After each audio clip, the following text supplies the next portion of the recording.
Hello and welcome back to Sportsnet Lakers, brought to you by Arrowhead Mountain Springwater. I'm Allie Clifton, joined by James Worthy, Mike Bresnahan. We got Geeter and Mike Trudell handling the postgame locker room duties downtown. Lakers pick up their third win in a row, split the season series with the Denver Nuggets guys 2-2. And as we know, no LeBron James, no Rui for the Lakers, no Jamal Murray, no Nikola Jokic in this one for Denver. But we talked about it in the pregame show. The Lakers still had business to take care of, and I'd argue from the jump, that's exactly what their mindset was. Big game, Luka Doncic, Austin Reaves set the tone, 53 points. Combined offensively, not to mention Luka's 21 after the first quarter.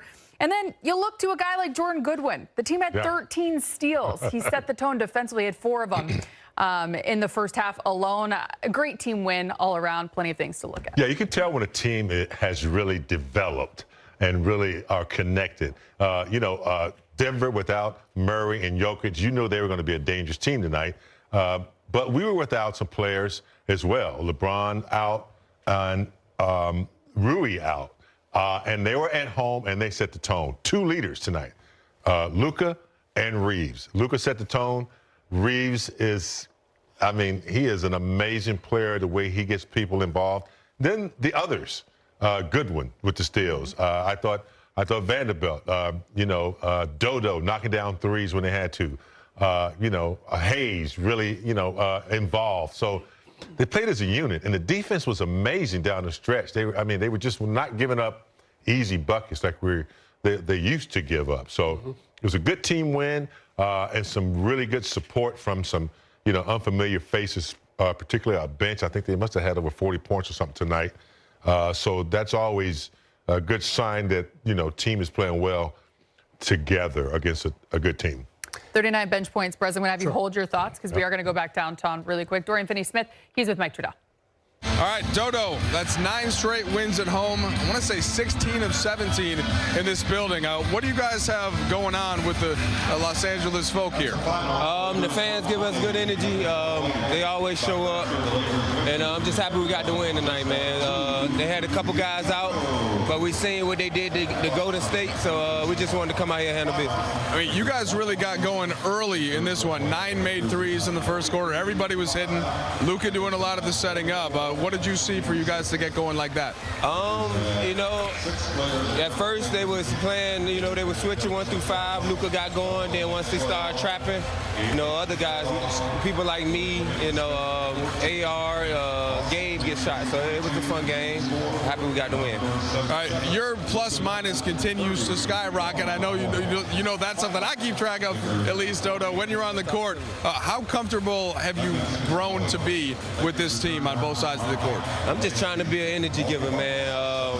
If my shot's not going in, I'm always just, continue to be me, play defense, and just try to make it an ugly game on the defense end. But, as long as good things happen when I'm on the court, that's a good thing.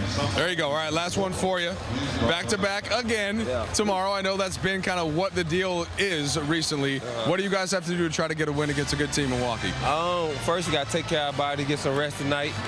But they're a great team, we got to load up on Giannis and try to keep Dame at bay. But, we come out here to be the better team, play defense, keep them close to 100. We'll be all right. Thanks, Dodo. Thank you.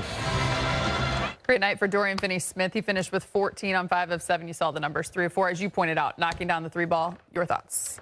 Ellie, here is how far this franchise has come in just a few months. Early December, they had a game where they scored 80 points. In a one-sided loss to Minnesota. Next game out, they scored 93.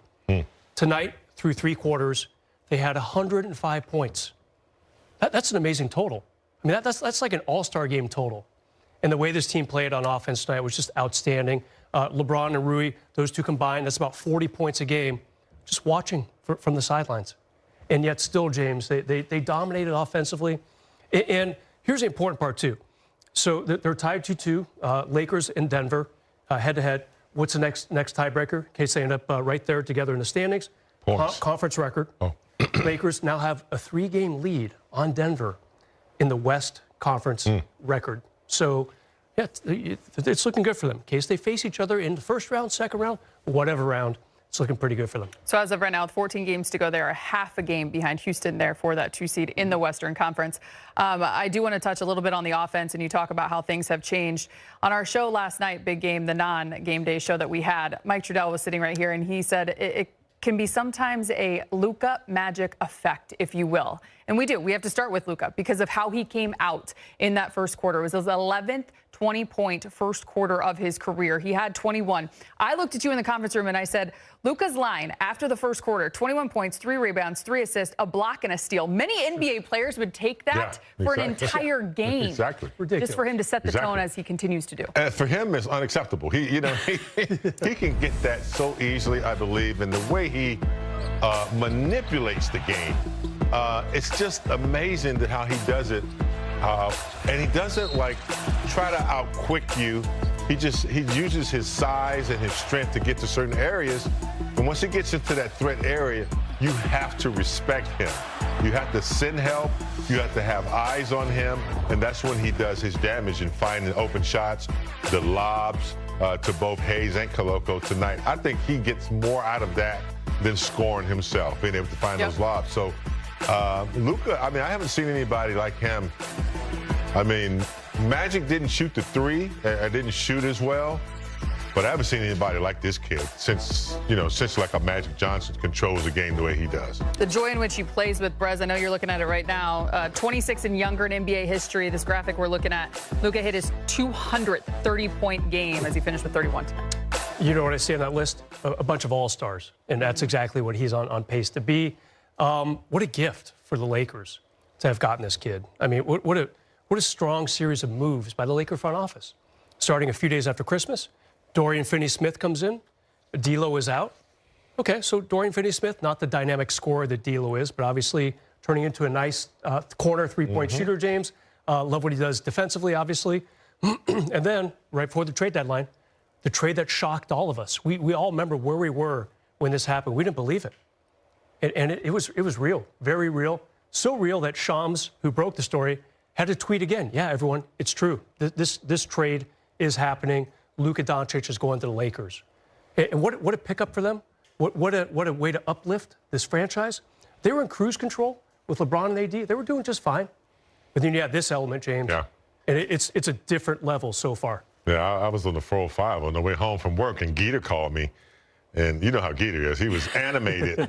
And I said, what bar are you at? I'm going to join you. Right. But, yeah, I mean, look, we were thinking about what our future was going to be like without LeBron if AD was our guy going forward. And then, obviously Reaves was playing well. We had some good potential, but we weren't quite sure until you get a franchise player like Luka at 25, 26 now, who was just in the NBA Finals, in the Western Conference Finals before that, and a dynamic scorer, passer, and has the size, and only 26? He hadn't even peaked yet. Jerry West says you don't peak until you got 28, 29, 30. You look at LeBron and the way he's peaked. AD was kind of starting to really be consistent at that age as well. So I guess it's kind of crazy to say that the best is yet to come. Which is wild. I think outside of the win tonight, too, the other thing that we get to continue to see night to night from a guy like Luka Doncic is probably my favorite thing going around social media right now with a minute to go in the first quarter, when a fan was heckling him when he went to the free throw line saying, ball don't lie. And Luka said, what do you mean ball don't lie? I have 20 points here in the first. Like, he knows exactly what he's doing. I want to ask you real quick before we check out the highlight of this one, just an overall perspective from this team right now. They're 23-11 versus teams below 500. They're now 20-14 versus teams above 500. JJ mentioned the other night before the Spurs game that he truly feels this team is embracing the importance of every game here down the stretch. You said it in the conference room. I heard you kind of say to yourself, we need these wins, especially because of the schedule. What is this team showing you right now? Because I'd argue it's showing you that they are giving signs of a great team. Yeah, I think they're emerging as, and I think all the experts on TV, too, are saying, oh, my gosh, the Lakers are emerging as a tough team. They're saying that Austin Reaves is the third best, team in the league. So I think that Redick and the coaching staff have done an incredible job in the messaging of, how important each possession is. The Lakers, I think, now are starting to look at the way Coach Redick is having them think. Each possession is so freaking, important, and things like getting back on defense and things like that. So I think they're embracing that. and they're embracing the fact that they know that, home court advantage is really good to be at home that first round as you get going. So I don't know everything that's going on, but that coaching staff is really connecting with the players, and it's showing up on the floor. They want to play good defense. You can tell. They're like really clamping down collectively on everybody, steals, blocks, and just harassing people. So the defense is what's really working for them, but their offense can click when you have guys like Austin Reaves and Luka on the floor. We haven't even got LeBron yet. So. Oh yeah, that guy. Yeah, I mean, Allie, this is their 5th game in 7 nights, and they dropped the first 2. It was looking kind of dire there. Where's LeBron and Rui? They're still on the sideline. And then they won their last 3. Okay, Phoenix, that's a team that wants to play. San Antonio, I get it. Their season's over. This team wanted to play tonight, Denver. Hey, two big guys out for Denver, 2 big guys out for the Lakers. Let's go. And I think it's important mentally for the Lakers to have the type of wins they had over the Nuggets. Again, tied 2-2 in the head-to-head record. That game last month, February 22nd, when the Lakers went into Denver and outscored them 123-100, and everybody was playing in that one. That's the real eye-opener of the season. I feel like the Lakers have been trending up, to steal your phrase, ever since then. Lakers now 43-25 on the season. A great team win for them. Finney Smith with 14. Lakers shot 51%. Points off turnovers, 30. For Aaron Gordon, he had 26. Another big night from him, 11 rebounds. So we head back to Crypto.com Arena. JJ Redick is speaking with Mike in the media. JJ, there can be that human nature element of having a big lead. But what are the things that you want to see kind of continue when you go up in a game like this after you have the first quarter that you have? Yeah, I think defensively the only real sort of lapse was that second quarter. We felt like the game tonight was going to come down, to our ability to get back and defend in transition and take care of the basketball and keep them off the glass. And that wasn't great in the first half, and a lot of those were in the second quarter. We had eight turnovers. They ended up with 21 fast break points, 9 offensive rebounds in the first half, and then cleaned all that stuff up in the second half, which was awesome. And then I think, for 3 quarters, just the way we were able to generate great shots and, Luka leading that. But I think defensively, outside of a couple things, even in the fourth, there was a couple red mistakes, but it was a great night, and I think Vando and Goody really led that for us. You felt them when they were in the game, and they were part of some big runs for us. You just mentioned them off the bench, and then you also get, I think, 3 guys in double figures, some shots going in off the bench. Obviously, that's going to help on a given night, but anything particularly tonight you saw that got those guys going? Well,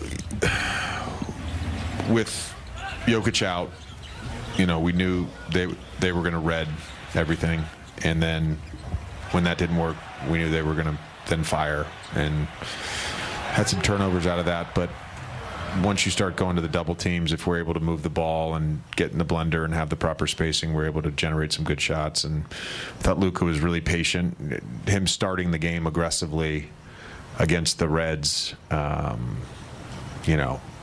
forced them into having to double team him, and then the other guys were beneficiaries of that. JJ, along those lines, Luka entered tonight averaging about 10 points per game in the first quarter, which is his highest scoring quarter. With you guys, season high 21 tonight in the first. Is there a benefit to him getting going early and just the chain reaction that has with the defense then being forced to double and just that opening up everything else for everyone else? Yeah, I mean, I don't know what it was exactly in Dallas, but I know he had a number of big first quarters for them. I remember seeing some stat with last season it was some crazy number of 25-point first quarter. So, this is kind of what he does and has done throughout his career. But we want him to be aggressive no matter what, but he's gonna play the right way. It's not his teammates have talked about that over the last few days, just the way that he's getting them shots, and that he's not really he's not forcing things when they are double teaming. He's just kind of allowing the game to present itself, and then he makes the read. Along the same lines, when he gets going like that, have you seen, I mean, the ball's in his hands a lot of the times too, but have you seen a recognition from his teammates in order to kind of keep it going, doing what they can to keep that streak going for him? Yeah, we've talked about it as a staff, with the group, just having the recognition when he's on the floor, generally, unless it's, transition, an early mismatch when we are healthy, and let's say Rui or LeBron runs the floor, like he should touch the basketball in the half court. JJ, you've been pretty clear with us that the goal is to make the playoffs, but you guys have been a pretty special team in this building this season. If it comes to a time where going for home court advantage becomes a thing, do you think what your team's been able to do here, does that make it worth something to chase, perhaps? Yeah, we would all love to have home court advantage. It would be nice, and our group has been awesome at home so far. They have, but again, you gotta play the next game, and you gotta win the game in front of you. And then I've just seen it too many times. The basketball gods, start messing around with things. The basketball gods, they will punish you. Per game this month, 31 in this win. He's speaking with Mike in the media. Luka, that's 9 straight wins at home now. Is there anything extra that you're feeling as a team in this building, or even you individually, and how has that been evolving? I mean, it's always easier to play at home, I think. You got the crowd. You get home here, so it's kind of easier to play at home, so that's what I think.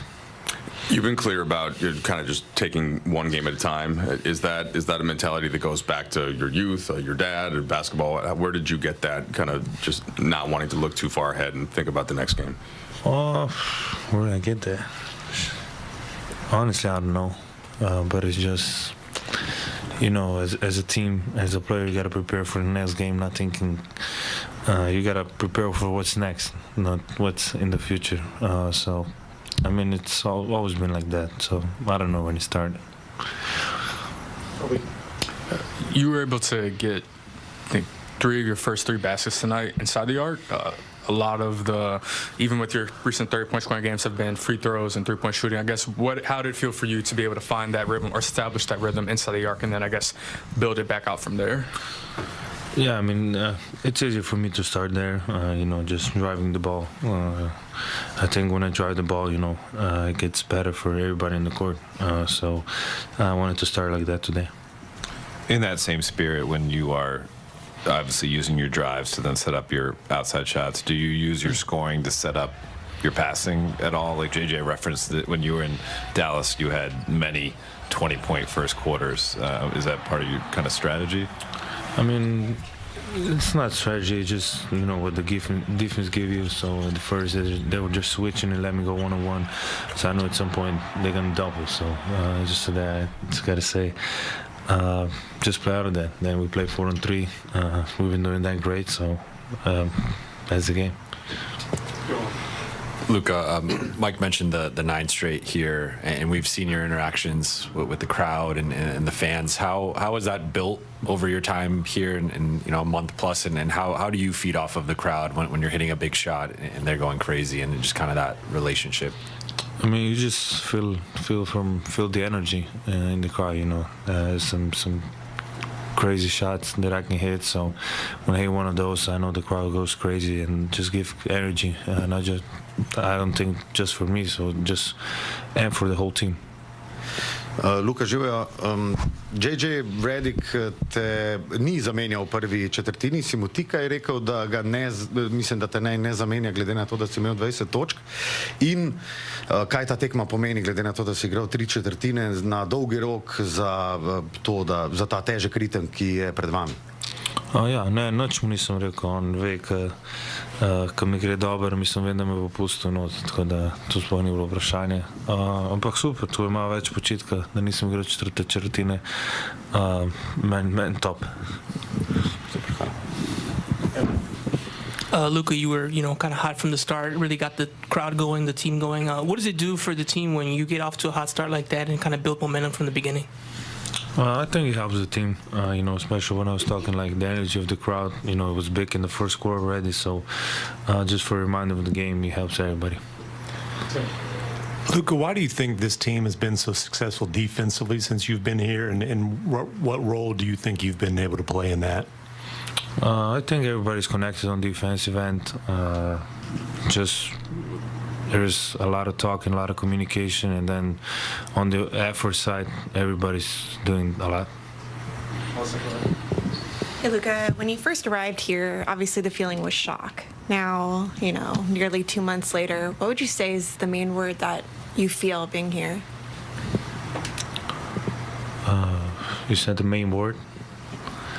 Just one word? More if you like. I mean, I like short answers. What would I say?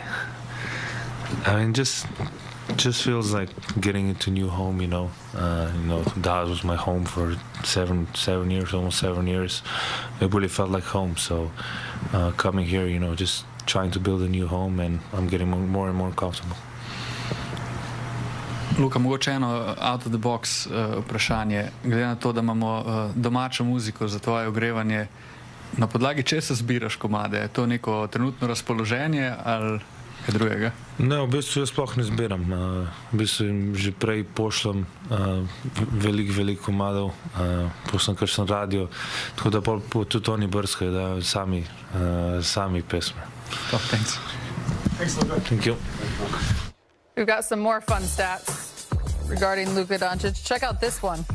Most career games with 30-plus points, 5-plus rebounds, 5-plus assists. Tying Russell Westbrook with 173. He's with Geeter. Are you getting that third straight win tonight? That first quarter, you guys really came out offensively. That mindset, 45 points. Well, I mean, when you got one player that scores 21 of them, you're going to score a lot of points in a quarter. So he got it going early. It was fine. So when you see that, you just want to keep giving him the ball and let him go to work. So. A lot of times in this league, when you hear maybe a couple stars aren't playing, there's this letdown. What was the mindset for you guys coming in? No Murray, no Jokic, but it didn't seem to faze you guys. Yeah, I think that I think if you watch enough basketball, you see how that can be real. So yeah, the mentality was to go out there and play our style of basketball, pay attention to the details, continue to play the game the right way, and then we would be successful. And we did that. I think the first and third quarter, second quarter was a little janky, and fourth quarter was really janky. So. We got to clean those things up. Gabe mentioned when he was getting interviewed by the media, a lot of people talk about the offense, but really it was the defense that's kind of tightened up since you guys came home. Yeah, I think it's just all about trust and trusting in the schemes, trusting in one another. You can't. There's so many good players in this league that you're not going to ever be able to guard everybody one-on-one. You're going to have to do it with the team. So I feel like. We've had each other's backs really well. Yeah, go ahead. I know you're bummed that Dan's going to ask some questions. Y'all get up. Y'all, you already talked? Y'all want to go? You had 21 and a quarter. I've never done that. I know you're bummed Dan's going to ask some questions, but you told me the other day you shot a 67. On 18, did you three-putt? Did I? For sure. I've shot 5 under before, par 71 at this course. I've shot a 67 on a par 72. So I've shot 5 under a couple times, and that was to But on 18. Eagle putt on 18, I had a chance to shoot 6 under, and was like, I'm not leaving this one short. So I hit it about 5-6 feet past, and didn't really care about the putt coming back because I wasn't going to be able to shoot a 66. I did my research. I got people out there, just so you know. Go ahead, Dan. It's like the 5th time I've heard you tell this story. We're just mad you can't break 80. It's true. I am very angry about it. To go really dig in on Luka's first quarter, his ability to kind of get to all three levels, especially when he's really comfortable. Like, you've tried to guard him before and been in that situation. What's it like seeing him as a teammate? Oh, it's very fun. It's much better this way than the alternative. Trying to guard him in those situations is almost impossible because he shoots the three so well. He's willing to shoot the mid-range and get to the cup, but his passing is probably, in my opinion, one of his best attributes. So you always have to kind of stay home unless you want to give up a lob. But if you're trying to take the lob away with the low man, he's going to give up a corner three. So, one really underrated thing about him is how strong he is, and it's hard to stay in front of him because he uses his strength so well. Guys get off to hot starts like that. Like, some guys will come and keep firing and stuff like that. He seems just as happy if he's able to facilitate it for someone else. How has that energy been, especially as you guys have tried to figure this out without a couple starters? It's awesome. I mean, he continues to play the game the right way, and to be honest, I wanted him to keep firing them up because they were going in at a high rate. But like I said, he plays the game the right way. If he's got, if you blitz him, he's not trying to, race the big. He's, throwing it to the open guy and letting us play 4-on-3. So it makes it, pretty easy when you play the game. Because the tasty, around 1:20 in the morning, got a little extra change in the ashtray. You reach that in there, you got 40 cents. You can get you one. Take one right now. Yeah. A big night for the Lakers' second unit. Gabe Vincent was one of the 3 Laker reserves to score in double digits. He is with Mike. Gabe, that's 9 straight wins here at home. Is there anything extra to the way that you guys are playing and with the energy in this building that you're feeling? I mean, we just play hard, and our fans have been great. Guys make shots when they're open more so at home than they do on the road historically. So that always helps and gives us extra lift. But truly, it's been our defense on these stretches that's been propelling us forward. JJ mentioned the defense, and on the offensive side, he talked about Luka kind of attacking the Reds early and then forced them into the fires and how that resulted in the blender and you guys getting open looks. What is the key kind of once that 4-on-3 happens and where you go, what space you feel, and how comfortable guys are right now? Yeah, I mean, it's an advantage. So the game gets back to the simplicity of it. Someone's going to be open. You attack until you can't attack anymore and find the open man. We've done a good job of doing that, and we've taken care of the ball in those situations as well, which is huge for us. Obviously, you guys have had ups and downs throughout this year, and you've been able to respond from them constantly when you've had the downs. What was it like coming back off that 4-game losing streak from the road, and how do you feel like you've responded taking care of this homestand thus far? I think we just took it all as a learning lesson. I think everyone knows that was a tough stretch for us. Guys were down, guys stepped up. We had a couple really good game performance-wise from a number of people, but it just wasn't enough to get over the hump. And, we just can never get too high or too low and come back home and settle ourselves and just get back in the way we've been playing. 39 bench points for the Lakers tonight. I think, too, Big Game, when you're looking to make a big run, a deep run in the playoffs, you're going to need just about every guy hands on deck. Yeah, and that's another thing I give the credit to the coaching staff. They figured out how to have a pretty good bench production. So how they start players, who they decide to come off the bench is amazing. As you can see, 39 points. And when you got Luka on your team, I mean, you're going to get the lobs.